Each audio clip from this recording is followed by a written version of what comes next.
It is Sunday, and we are working for Trousseau. Sunday, August 31st, 2025 in Los Angeles. He is Sam Park. In Reno, Nevada, I'm John Ramey.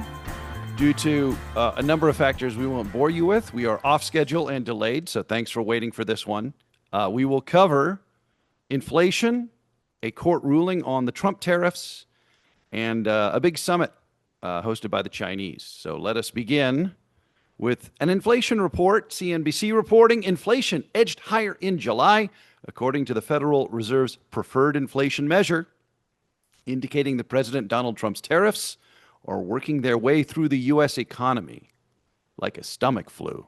That's me, not CNBC. CNBC goes on to say the Personal Consumption Expenditures Price Index showed that core inflation, which excludes food and energy costs, ran at a 2.9% seasonally adjusted annual rate. According to a Commerce Department report on Friday, that was up 0.1 of a percentage point from the June level and the highest annual rate since February, though it was in line with the Dow Jones consensus forecast. So nothing dramatic, although I suppose we should anticipate maybe a personnel move with less than glowing data points coming out under the Trump administration. I don't know. I mean, as you say, the data came from the Commerce Department, right? And Commerce Secretary Howard Lutnick seems to be fair enough. Favorite. No, he's on side. Yeah, and so now, should such data continue to come out of the Commerce Department, that might change. And I think that we might expect such data to continue to come out in future months, because as we'll recall, even though it seems like forever ago, the tariff rates have really only been finalized at the beginning of this month, which sort of shocked me to think about as I was doing just now, because again, it seems like it was months ago. So that's too soon for the tariffs to really have begun to filter through in terms of orders of supplies and merchandise and things like this, which we should expect to start coming in at the new rates, I would think, in the coming month or two, just in time for Christmas. Why hasn't inflation exploded more? I guess I've been waiting for a dramatic data point, given all the inflationary pressures that are being brought to bear by these policy choices. Okay. First, it is rising, but I think part of there's a number of reasons for this. The tariffs aren't as high as people expected they would be, although they're remarkably high by historical standards.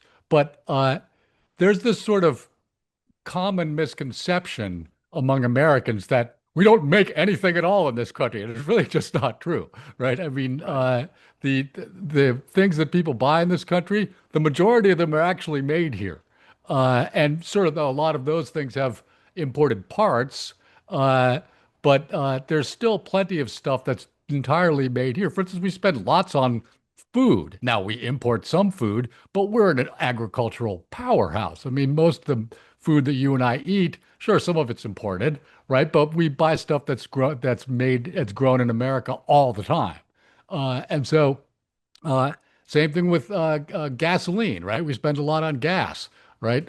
We're an enormous oil producer, right? And so the fact is that tariffs only affect stuff that isn't made here, which is not the majority of stuff we buy. And I think it's important to keep this in mind, actually. Now, I don't like tariffs. I think they're a bad idea. I don't like Trump. Also, I think he is a bad idea. But economists don't like tariffs, and that is the great majority of them don't. And they really don't like them. And so when you hear economists on television talk about tariffs, I think they actually sort of overstate the degree to which tariffs are going to harm the economy. They will harm it, make no mistake, right? But it's not going to be this catastrophic situation. It's just that economists have gotten used to having their way in terms of public policy for a few decades now. And I think in a lot of ways, they're just appalled that this might no longer be the case. Well, Uh, they can get in line behind us journalists. well, not just that, but this is part of the just generalized Sure. anti-intellectualism, excuse me, of this entire administration. If you have an advanced degree in anything, this administration is just never going to listen to you, right? Trump is convinced that he's smarter than you, especially if you have an advanced degree. Right. Uh, but I know things are that we consume a lot that are manufactured here, but given inflationary pressures and an inflationary environment, wouldn't that incentivize even the homegrown stuff to creep up? Yes, it will definitely. Right? Just because if you think you can get away with charging more because other prices are going up and you can kind of, follow the lead blocker, to use a football metaphor, my apologies.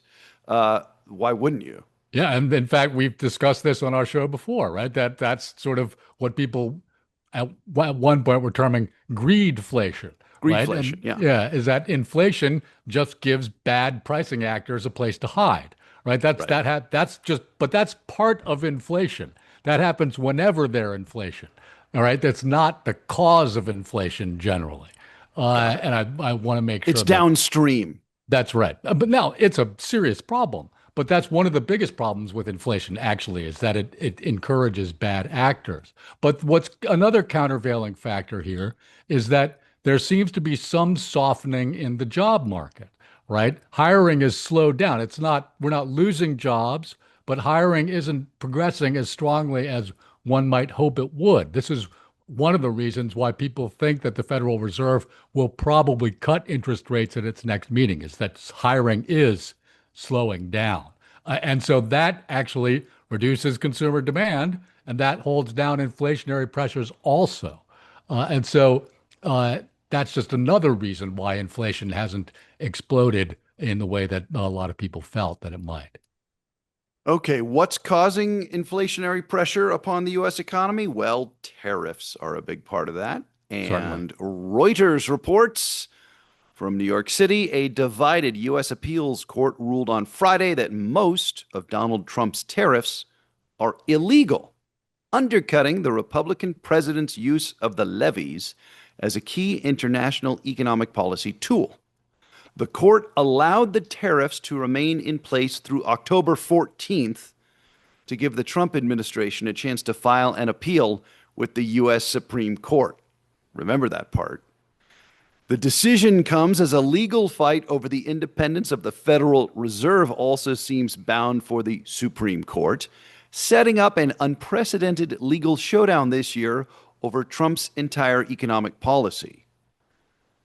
Trump lamented the decision by what he called a, quote, highly partisan court, posting on Truth Social, if these tariffs ever went away, it would be a total disaster for the country. And country has a Baroque capitalization, as is his wont. Reuters goes on to say he nonetheless predicted a reversal, saying he expected tariffs to benefit the country, quote, with the help of the Supreme Court. End of quotation. Yeah. Um, I mean, it's going to be funny if this just goes to the Supreme Court and they say, yeah, no problem. Now, what do you mean? Yeah, no problem that the tariffs can Like continue? they're legal. Yeah, Okay. Now, they might do that. they might. I expect actually that the first thing they'll do is grant an additional extension, right? I Sure. don't think they'll rule right away. I think Who they'll wants to say, rule in the middle of the World Series or the baseball playoffs? well, I mean, Middle October? but so I don't expect that this will be decided in October, actually. Of course. Oh, I should say, though, that the 45-day extension granted by the appeals court in this case, that's shorter than Sure. the 90-day extension that courts usually grant in cases such as this, when they're allowing the administration some leeway. But Sam, if this does kick to the Supreme Court, wouldn't it just end up those tariffs will be on the books till next June, right? Well, they could decide quickly. I mean, it's not beyond them. It's just that Okay. they don't usually do that. But it I think first of all, as you say, it's possible that they'll just say, "Oh, I guess they're legal after all," for some reason which I can't possibly fathom, because it does seem that the appeals court that is got this right? Right. The Constitution very clearly says that Congress has the power to decide tariffs. And the court would have to have agreed with Trump's definition of an economic emergency in order to let these tariffs go through. And that just doesn't seem, none of the economic indicators indicate anything like that. I want to outline a scenario here, though, there's sort Please. of a bank shot. I think that, and I'm not saying this is going to happen or even that it's likely to happen, but I think it's a possibility that people don't seem to have considered. I think that the Supreme Court might overturn the tariffs, that is, uphold the appeals Lower court court. Yeah. decision in order to save Trump from himself, and preserve the political viability of his party, because they know that this is one of the biggest political liabilities he has, right? And that if the tariffs don't go through, things will actually be better politically for Trump than if they had gone through. Again, I'm not saying this is going to happen. I just think it's something I want to put out there as a possible Okay. scenario that I think folks should consider. Does this also mean that the Supreme Court, in the interest of saving Trump for himself and thereby uh, rescuing the political viability of his project, does that mean they might also not allow him to fire the Fed chair, right? To maintain some independence of the central bank, because that would also avoid an economic catastrophe potentially. Okay, I want to make sure that we don't conflate several different questions here, right? That to Because it answer looks like they may get to decide about that too. yes, to answer your direct question, yes, I think that Yeah. would fall in the same category in the case of firing Chairman Powell. Uh, Sure. Whereas in the separate case of Lisa Cook, one of the Fed Board of Right. Governors, Right. right? Uh, I think they might let that one go through, right? Sure. Because she's not the chair, and it would depend on how they interpret the idea of firing one of the governors for cause, right? That what she's being accused of, which is declaring more than one property as her primary residence on mortgage applications, is apparently something she did before she was even with the Fed. So it had nothing to do with anything that happened while she was working at the Fed. And so that was one of the defenses that her attorneys have been putting up on her behalf.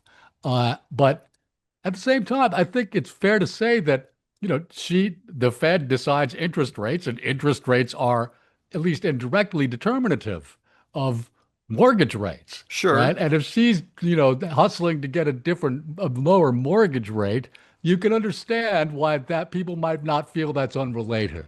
Sure. But can I push back on that? Of Because course. I happen to have a mortgage, and uh, my wife also happens to have a mortgage, and that paperwork is intense. Yes. And because she was part of this mortgage too, we had to be very careful to make sure we didn't claim her primary residence or Sure. inadvertently have her be the primary, have both homes be her primary residence. Like, it's pretty dense. Now, you know, like, we don't want people acting in bad faith, but the notion that this is somehow some high crime, I think, is a bit, Oh, I agree it's with a that bit entirely. rich. Right. I agree Yeah. with that entirely. I mean, And but the point is Sam, that the paperwork, it's like this. It makes Moby Dick look like a pamphlet. I'm aware of this, at least indirectly. Yeah. I pay rent myself, so I don't mess around with things like this.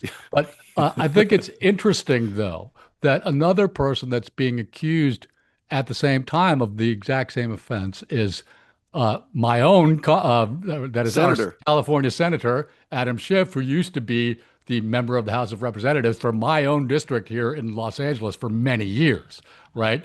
Again, two residences, at least two, right? And apparently he's being accused of claiming both as his primary residence. Now he says he's entirely innocent, but one thing I should point out though is that Schiff does have two homes, right? Sure. He has one, I guess, in Burbank, if I'm not mistaken, and he obviously has a home in Washington D.C. because he lives there for a great deal of the year. And this might be another situation where a different part of the Republican Party saves Trump from himself, right? Because if Schiff were guilty of this, he, I guarantee you, he's not the only member of Congress who is. No, And I don't that's just right. mean Democrat, right? No, plenty of Republicans would be in Yeah, danger of, if you're a member of Congress who lives or comes from a state anywhere that's any distance away from Washington D.C., you got two homes, right? Not everybody's like Joe Biden taking Amtrak to work, right, you know. So right. I think that we might start hearing less about this, right? Because I guarantee you, there's at least one Republican member of Congress right now who's going, Yeah, maybe we yeah. want to take it easy on this. Sure, Exactly, sure. right? I'm sure that this is happening, right? Because even if Schiff didn't do this, somebody did. Right? Somebody did. No, There's hundreds of members of Congress, and I right. think that doing this might be sort of the quiet hustle Sure. des hautes bourgeoisie, right? Right. The guy, the head of the Federal Housing Finance Administration, Bill Pulte, is the guy who's actually Yeah. come up with these accusations. By the way, no charges have been filed in any of these cases. They're Right. just accusations. But Reckless accusations, we might yeah, say. but Pulte, seems to want to be trying to prove his worth to the administration. But to the instant that a Republican member of Congress might be ensnared in this, I think we'll stop hearing about it. Right. Good point. Anything else on the legal status of the tariffs, or shall we move on to China? I think we'll have to see what happens with the tariffs, and that'll take a little while. So I expect the tariffs to remain in place at least through the end of the year, or at least close to Right. the end of the year. Time Magazine, remember them? Yeah. Time Magazine reporting. China's President Xi Jinping hosted Indian Prime Minister Narendra Modi and Russian President Vladimir Putin for a summit on Sunday, in a rare gathering of the three global leaders where Donald Trump's sweeping tariff regime is set to feature heavily. It was Modi's first visit to India's longtime rival, China, in 7 years, and it comes at a time when both countries are facing steep tariffs from the U.S. Just days before the summit, the White House doubled tariffs on Indian goods to 50% in response to India's continued purchase of Russian oil. The summit featured subtle digs at Trump's tariffs and an effort by Xi to boost his global leadership credentials, while Washington is engaged in bitter trade battles with friends and foes alike. Nice turn of phrase, Time. The U.S. has sought better relations with India for years in the hope that New Delhi could act as a bulwark against China's rising economic and military power. But some analysts now speculate that Trump's tariffs may have pushed Modi closer to Beijing. I would say that many experts are convinced Trump's tariffs have pushed Modi closer to Beijing. I mean, Joe Biden spent no small effort trying to get Modi on side with the United States for just this purpose. As did Trump earlier this year and in his first term. It didn't seem to have occurred to him that these shenanigans with the tariffs were going to damage that. Now, I don't know why it didn't occur to him, but it just doesn't seem like it did. Why are we punishing India for Russia's misdeeds? Okay, well, I mean, I understand they don't want Russia to have the cash for the oil, but like, we're going after our friends or the people we want to be our friends. I don't think that Trump thinks we have friends, right? He thinks Right. that for the United States to have friends means the United States is a sucker, right? Right. And I think he feels that way in his personal life also. Right.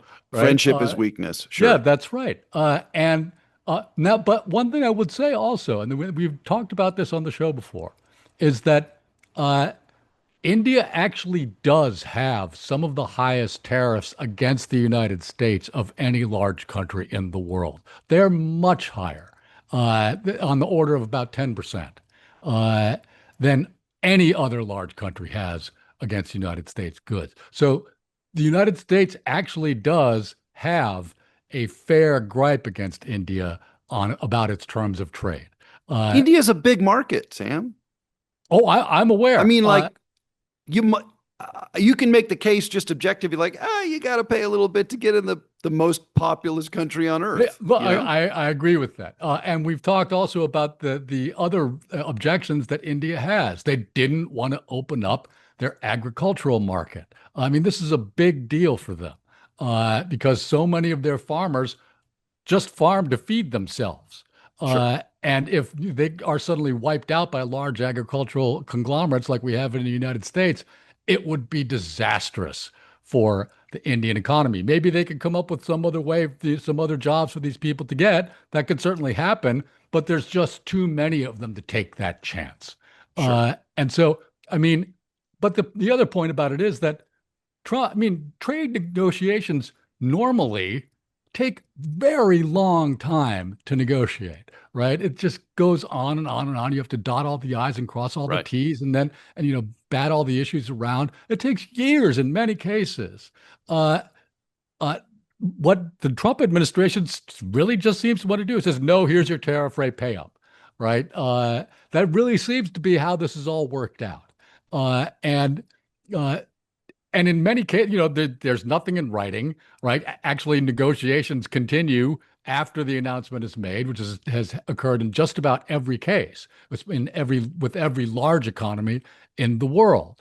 And Now, to be fair, India has been one of the largest buyers of Russian oil since the war in Ukraine began, and to the point where the amount of oil they're buying is multiples. I think it's something like 7 or 8 times the amount that they were buying before the war started.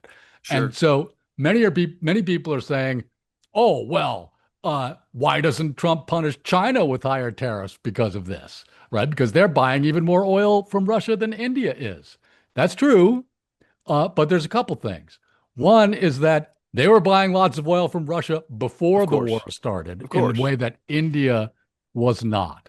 And the other thing is that the obviously the our relationship with China economically is much more important than our relationship with India. And the other thing I would say is that actually China is paying very high tariffs because of the Trump administration to begin with. It's not as high as India, right? But it's higher than any other large economy, bar India. Okay. I have a moderately dumb question. Let's pretend we had a sane administration with a sane diplomatic relationship with both China and India, and they wanted to disincentivize both China and India patronizing the Russian oil industry. We're the number one oil producer in the world. Could we supplant that supply and be competitive, or is it too far away? In the case of China, I think it would be very difficult, if only because China shares such a long land border with Russia. And Right. They can just pipe it over. there's already so much infrastructure Right. already built that can So it'd just be hard supply. for us to competitively get the petroleum physically there. Yeah. And now, mind you, it will take a long time to ship petroleum products to India also, but they Sure. don't have the same sort of cross-border infrastructure with Russia because they don't share a border with Russia, right? Again, I'm just And if we're actually serious about this, we have the product. yes, I mean, it's true, but for instance, the meeting that began today and is I think Modi's going to be there for like 4 days, uh, is part of the Shanghai Cooperation Organization, which we've discussed before. They're not really much of an organization. They don't actually do anything. They're what's generally referred to as a talking shop, right? But this one's different. Modi doesn't usually go, as you pointed out, right? He made a point of going to this one. Uh, there's unattributed reporting saying that Modi, uh, uh, when the Trump administration has attempted to call him on the phone ever since the tariffs were announced, can't get through. Right? He will not pick up the phone and talk to Trump. Uh, so, to answer the question, did these tariffs drive India into the arms of China? It Yes. really does seem that way. Yeah. And the other thing about it is, okay, India, yeah, they don't share a border with Russia, but other people are in the Shanghai Cooperation Organization also. Central Asian countries like Kyrgyzstan, Kazakhstan, also large energy suppliers. even if India lacks the direct infrastructure to import energy resources from any of these countries, which I don't think, they don't have a lot of energy infrastructure. So they probably, or at least they might not have enough. But the point is, all these countries are large energy suppliers and they're all right there, right? And so they can build it much easier than they can import directly from the United States. If you want to import liquid natural gas, for instance, right, you need the gasification terminals. They probably don't have them. But I think the main point is just geopolitical, right? Is that India just doesn't want to get pushed around, and they feel that's what's happening. Can't blame them. No. Anything else? Oh, go ahead. That's the main import of this, of Modi going to this particular event at this particular time. Meanwhile, I think it's tomorrow, there's going to be a military parade in Beijing, at which Putin will be there, right? Who's already there now, actually, at the SCO, right? But so will Kim Jong-un. Because it's commemorative of the end of the Second World War, right? In Asia. And so they'll all be commemorating their victory, which is legitimate, over Japan. China suffered tremendously. The Korean people suffered tremendously. Yes, and the Russians did also. And so, but this is just a meeting that Trump would kill to be at, right? And but he's not invited. He's not invited. And I think that helped. Even Modi's not going to be at that parade, mind you, right? But taking these events together, it is a real signal of declining United States influence. That is a direct signal being sent by these countries to the United States on purpose. Yeah, our administration is too busy navel gazing and rooting out the enemy within, I think, to even be aware of these kinds of things. And to be fair, that's what they said they were going to do, right? Yeah. And so, we shouldn't be surprised if they've gone ahead and done it. Okay. Any final thoughts, Sam? Well, nothing specific. How about you? Well, I just wanted to point out that we are going to go on hiatus. I have resumed a full schedule of studies at the University of Nevada, Reno. And so my time is significantly more limited given my my job and my studies. So we're going to go on hiatus on working for Crusoe, but we will be monitoring events, and I do intend to resume this at a time when I have just a little bit more bandwidth. But for example, we had recorded an episode to come out 8-9 days ago, and we had a technical hiccup, and I haven't had time to address that and re-record since then. So it just shows that, if we can't do a show that I can give my time and my effort and my attention to, then we're not going to do one. So we'll take a pause. I would rather not do a show than do a sort of half-assed show, if you'll pardon the expression. Right. No, it's exactly what I was thinking. So we will be on hiatus, but hang in there. Yeah. Don't forget about Sudan is the main thing I would say, right? That we haven't been able to cover it enough. I'm happy that we have given it the coverage that we have given it. And so, but it's not getting talked about enough. It's a terrible situation. And you never know how these things can come out and expand and affect the rest of the world. Okay. For Sam, I'm John. Thanks, everyone, for listening and watching. And we're not sure when, but we will be back. Thanks, folks. Take care.